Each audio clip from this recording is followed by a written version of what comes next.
My name is Bob Reiter. I'm a labor activist, organizer, and secretary-treasurer of Chicago Federation of Labor. And I want to thank you on behalf of my organization for being here on what we consider to be the real Labor Day, International Labor Day, May Day.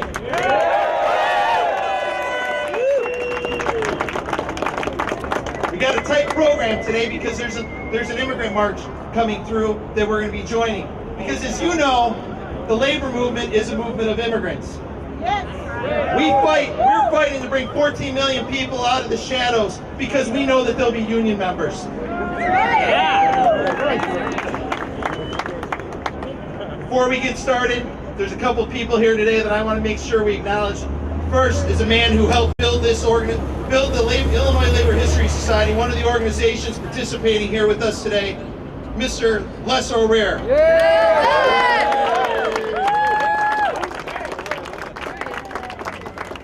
It's almost 90 degrees here on May 1st. Les O'Rear is 102 years old. Let's hear it one more time for Les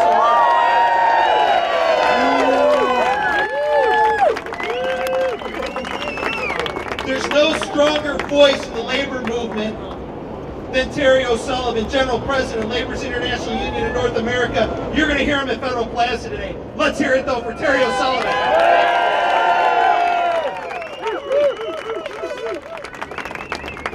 We're going to jump right into it. There's one guy that I know is dedicated not only to the labor movement, but also protecting immigrant worker rights. And that's a guy that I get the pleasure of working with every day.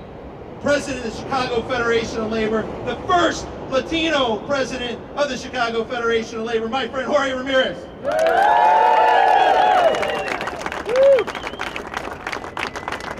Thanks, Bob. Thanks, everybody, for being here. Happy May Day. Yeah. It was about 125 years ago, on this same patch of land here, a lot of the brick pavers that you see in the alleyway here were some of the ones that were around back then. They were preserved as part of this memorial. And when you think about it, the people that died 125 years ago, most of them were immigrants, right? Yes. Believing that there's a valid struggle to put their life and their community in danger in fighting the 8-hour day. They lost their lives because of that. So what will people say about us 125 years from now? What are we willing to fight for? The same problems, the same injustices that existed back then exist now. They present themselves in a different face and in a different way, but the injustice is real. So on behalf of the labor movement, I want to thank everybody else that's here today, because the same patchwork quilt that was here 125 years ago is here in the crowd today. You have labor, you have community, you have faith-based, you have political, you have education, you have community, you got everybody here, right? And like I said, what will people say about the group that is here and the group that is the community leaders now 125 years from now? Think about that, because the fight is coming. We're about to join and leave this event here and join with the march to Federal Plaza with the immigrant rights supporters to make sure that our voice is added to that movement as well, to show our full support. Those of you from labor know that meaningful, comprehensive labor reform isn't in the cards in the near future. We know that now. Maybe some other time in the future, but not in the immediate future. The biggest game changer we have is comprehensive immigration reform, to bring those 11 million people out of the shadows and into the sunlight, to let them exercise their choice, free of interference and intimidation from their employers, to decide whether or not they want to join a union, whether or not they want to be meaningful participants in their community without fear of being deported. Right. It's about keeping families together. Everything that the immigrant rights struggle is everything the labor movement is about. I want to thank the labor leaders that are here today, especially the ones that I have pleasure to serve with on my board from the Chicago Federation of Labor. Bob mentioned another great national labor leader that's with us today. that is going to be speaking at Federal Plaza, a dear friend of ours, a dear friend of the Chicago labor movement nationally and abroad. Terry O'Sullivan, President of Labor International Union, is here. Thank you for being here. Thank you for lending your powerful voice to this struggle, for everything that you do. So it's up to us.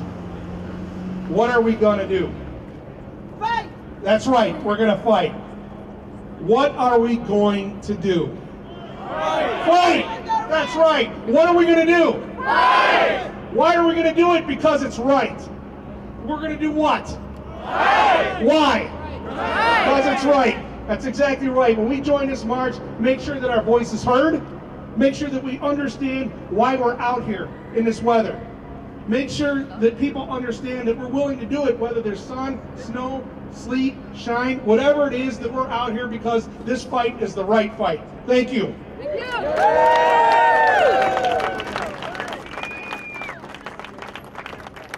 Jorge mentioned some of the groups that we have here today. Community partners, right? Well, one of the partners that we have here today to help us move the program on, is she here? Is Elena Segura here? All right, Elena! Woo! Elena! Elena Segura from the Archdiocese Office of Immigrant Affairs does the hard work that should be done every day. Every Friday, they hold a prayer vigil outside the detention center in the west suburbs of Chicago, I think out in Maywood, right? Broadview. It's important work. It's important work to recognize that Chicago is a sanctuary city, that immigrants, whether you're a Latino, whether you're Polish, whether you're from anywhere in the country, that you have a place to seek refuge. So I want to thank Elena for being here. Elena, it's all yours. Thank you very much. I want to begin by sharing with you an encounter I had at a Broadview Detention Center last Friday. After assisting families of deportees, I was in the visitation area where people in deportation request to come to talk with the nuns. Here I met Manuel Alvarado, who lived in Indianapolis. His face struck me. What struck me most about Manuel's face was the color of his eyes, which became scarlet red with the intense pain of his personal story. Manuel shared that only 3 weeks ago, as he was getting ready early in the morning to go to work, ICE appeared at the doorstep of his home and took him away. Manuel said, "At that moment, I couldn't think the exact reason where they were taking me and why. But half an hour later, I did. 19 years ago, I received an order to present myself to a hearing and did not go for fear of deportation. Since then, for the past 19 years, I have been working in a roofing company, work which I have enjoyed." I asked, "Do you have children?" "Yes, 4. He cried. We cried. A moment later, I found in my bag this image of Our Lady of Guadalupe, the symbol of Virgin Mary for Mexicans in Latin America. "Manuel," I said, "look at her. She has walked with the poor, the worker, the oppressed since her appearance during the Spanish oppression, and with the workers in this country during Cesar Chavez, and even now, with this unjust laws that is separating you from your family and your work. Could you make me a promise?" I asked. "Promise me, wherever destiny is taking you now, you and all people who are fighting for immigration reform will be together in a spirit of solidarity. Join this community from wherever you are. Fight with hope, with prayers that this year is the year for justice, is the year of hope. Manuel, this year is a new year. Democrats and Republicans, business and labor, faith communities, grassroots are working together for immigration reform. Let's stay connected in hope, in a spirit, in determination until you come back." Faith and determination have been pivotal to the labor movements in our history, and now to the journey for immigration reform. Workers got tired from being abused and fought for fair and just wages. Immigrants got tired from living under the shadows in society and from the oppressive economic systems that push them to leave their homeland for this country to pursue of better pay. In whatever situation persons encounter themselves, their human rights are God-given gifts. I'm glad that immigrants in the Archdiocese of Chicago, after shared spirit recovered from the failure of immigration reform of 2007, are learning that it is our right, not an option, to be respected as human beings, just as we respect others. It is our faith that's lighting the shadows and empowering immigrants to speak up, to recognize the gifts they have, to identify the needs and rights of their communities, and to become leaders who connect faith and life. I have been working on immigration issues since 1986, so this latest journey for immigration reform is not new to me. What is new to me, is the inspiration I received from the labor movement. I very much appreciate the support and solidarity and empowerment I received myself from the Chicago Federation of Labor, its president, Jorge Ramirez. It is fascinating that Jorge's father, Jorge Ramirez, who I never met, has touched me enormously through his faith and determination, his humility, wisdom, and a spirit of justice for workers' rights. I do believe in the spirits of our heroes. I see Cesar Chavez, Martin Luther King, Monsignor Egan in our march today, waving the banner of justice. Their spirits are not dead. They are alive and encouraging us today. So blacks and Latinos, Caucasians and Asians, together fight as one community. Thank you, brothers and sisters of the labor movement, for your example of faith and determination. ¡Viva el 1 de mayo! ¡Viva la clase obrera! ¡Reforma migratoria triunfará!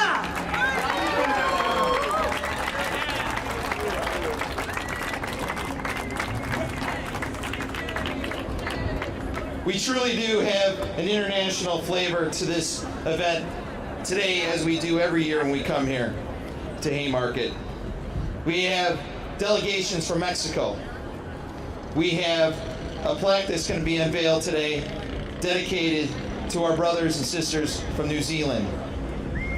To make that dedication, I'd like to bring up someone who helps preserve the labor history we have here in Chicago, the hometown of the American labor movement. President of the Illinois Labor History Society, AFSCME member, Larry Spivak.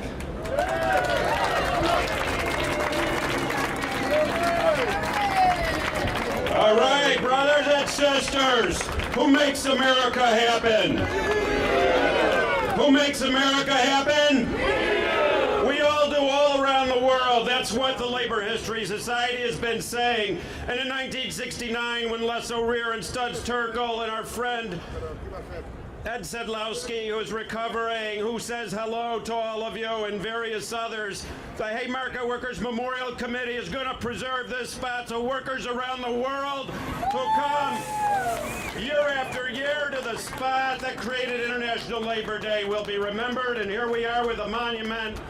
And every year since this monument was dedicated in 2004, we have a plaque from Japan. We have a plaque from Mexico. We have a plaque from the AFL-CIO. We have a plaque from Iraq. We have a plaque now from New Zealand, which we'll unveil in a moment. But I want to thank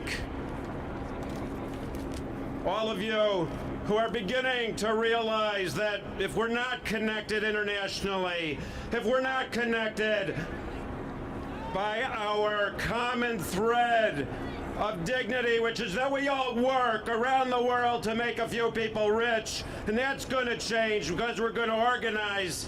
Labor history will be the poetic justice of America. I want to bring up two men who traveled as far as you could travel to be here in Haymarket. And I want to bring up Roger Middlemass and John Shannon. Please come on up.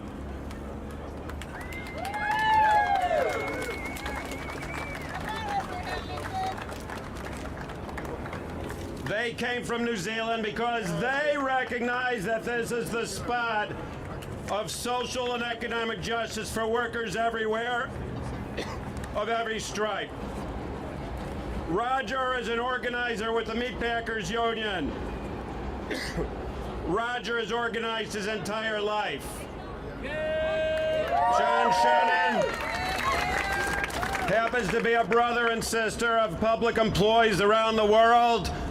His public service administration, his union, from the province of Manawatu. Did I say that right? Yes, close. He'll tell you more about who he is, but we pay homage to them, and we thank them with deep gratitude because they join us to remember labor history. So, John, will you tell us a little about your struggle?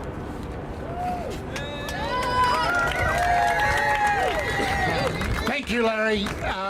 I'll just have opening in the language of the indigenous people of New Zealand, the Maori people, and give you a translation as we're going through. Te he Moriora, I stand to speak. Ko te reo tine o kai mahi kawe. This is the voice of the New Zealand Council of Trade Unions. Ko te reo tine o Aotearoa.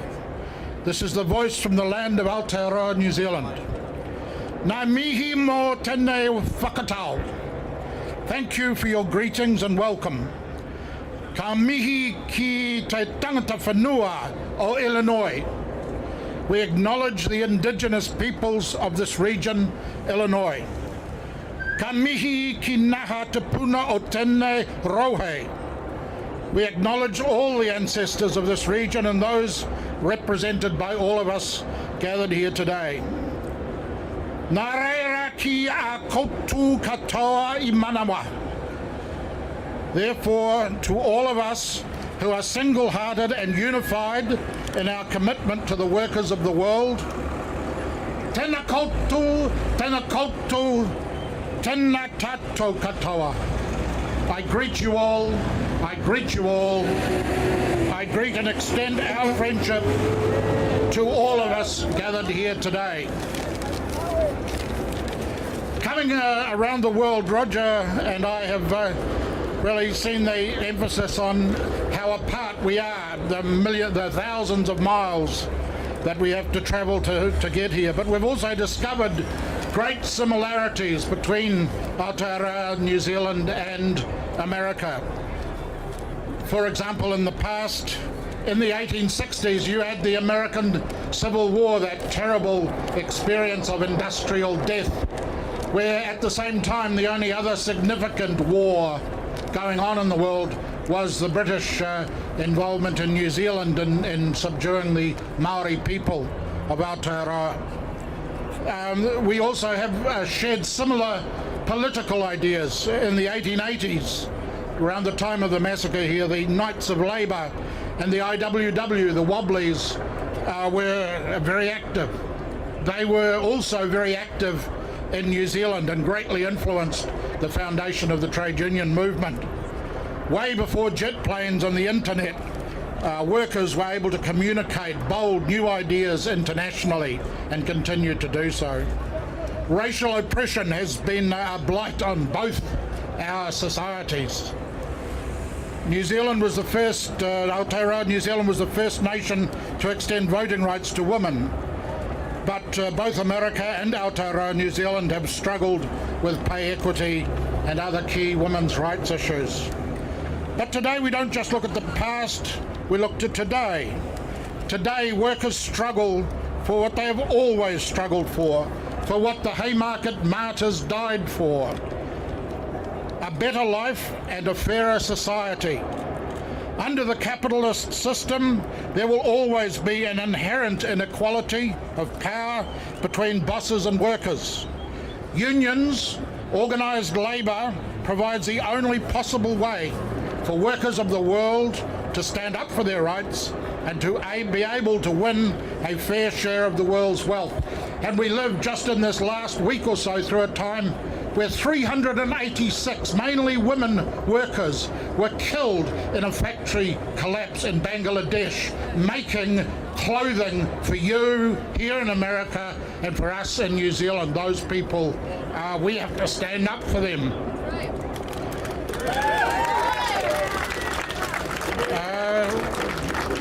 We must also look to the future.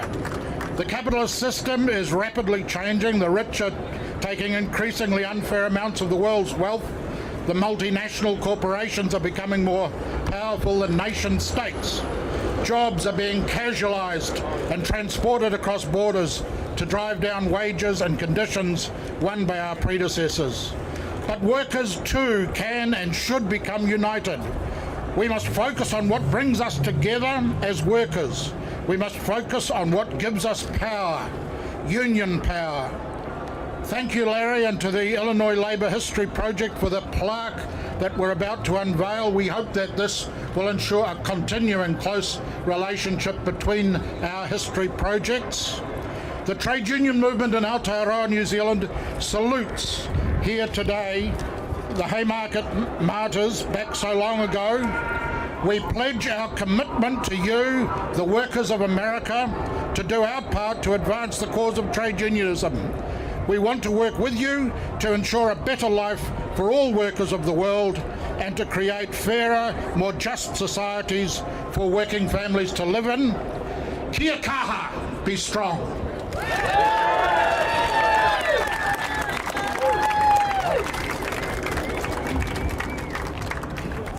We are going to unveil a plaque, but just before I do, I want to shout out to Nathan Mason from the City of Chicago for helping work and keep public art alive.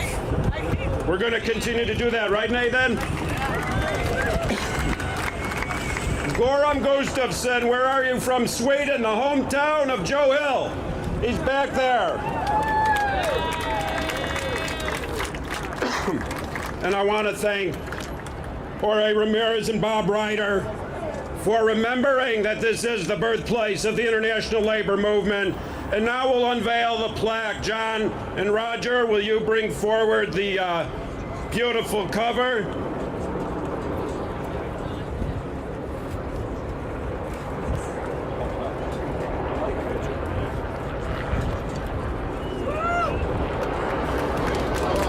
You'll all get a chance to come and read it. Let's hear it again for our friends from New Zealand and for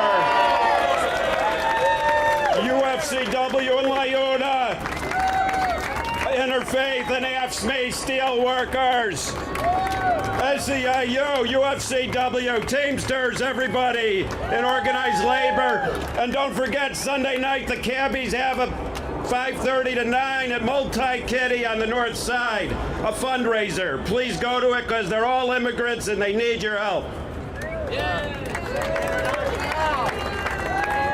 Don't worry, I didn't miss the sign. Sheet metal workers, operating engineers, too. We've got a broad group. We got Interfaith Workers Justice. We have Workers United. We have partners from Jobs with Justice, who's helped us pull this rally together. But now, what I want to do is bring up someone who's been directly impacted by our broken immigration laws. I want to bring up Michaela Castro from Workers United. She works at an industrial laundry in Pilsen. Michaela, can you please come up? Buenas tardes todos y todas. Bienvenidos. Mi nombre es Michaela. Trabajo en una industria de lavandería en Pilsen por 19 años y bien contenta, honestamente, porque por mi sindicato me ha mantenido trabajando ahí, porque recibo el apoyo de ellos y como sindicalista y activista que soy, siempre he apoyado a mi comunidad junto con mi sindicato, pero también tengo familia. Un hermano, Salvador Castro, que también tiene el problema de muchos millones de gentes. Él tiene 25 años aquí, no puede ir a México, puede trabajar. Mi papá se murió, no pudo ir. Un hermano se murió, no pudo ir. A veces es triste pero la fortaleza, las cosas que pasamos nos hace fuerte. Y esa es la razón que me hace fuerte para invitar a toda la gente que no sienta temor, que venga, apoye y se sindicalice. Hello, my name is Michaela Castro. I work at Alsco, a laundry. I've been there 19 years. And I wanted to let you know that immigration affects me directly. My father passed away, and my brother couldn't go to the funeral. I have two brothers, and none of them were able to go to the funeral. I've been a strong union supporter. The union that represents me has helped me stay at work all this time. Sí, sí, okay. Y otra cosa bien fuerte y que duele es el programa de comunidades seguras. And one other thing that's really strong is that safe community program. Vemos en cada esquina, en algunos suburbios, detienen a un inmigrante por una razón injusta en donde siempre somos culpables. In the suburbs, there's constantly they're stopping immigrants, and for whatever reason, they're always saying that we're guilty. Mi invitación es a todos, como trabajadores que seamos, invitarlos a que se sindicalicen, apoyen cualquier movimiento de todos nosotros y no teman. And I want to tell everyone that everybody should be in a union and everybody should be together.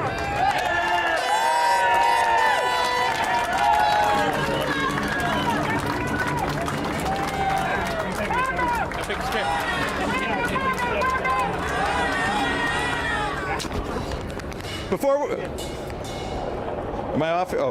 we all get ready to leave, I want to thank a couple of groups of people here. This isn't 1886. It's 2013. Things have changed.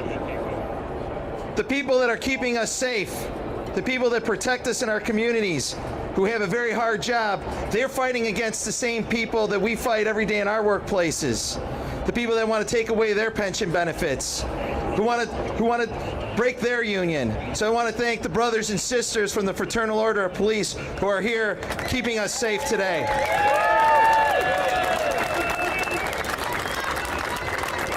I also want to thank the brothers and sisters from Unite here who have been battling for Hyatt now for almost 3 years for a fair contract for housekeepers in the hotels. Their fight is our fight. Are we ready for immigration reform? Are we ready to move together as a labor movement? Louder! Come on! The Immigrant Rights March is going to be coming down Washington. They should be a block or two away. So for those of you who are going to be joining us, let's start marching. Thank you.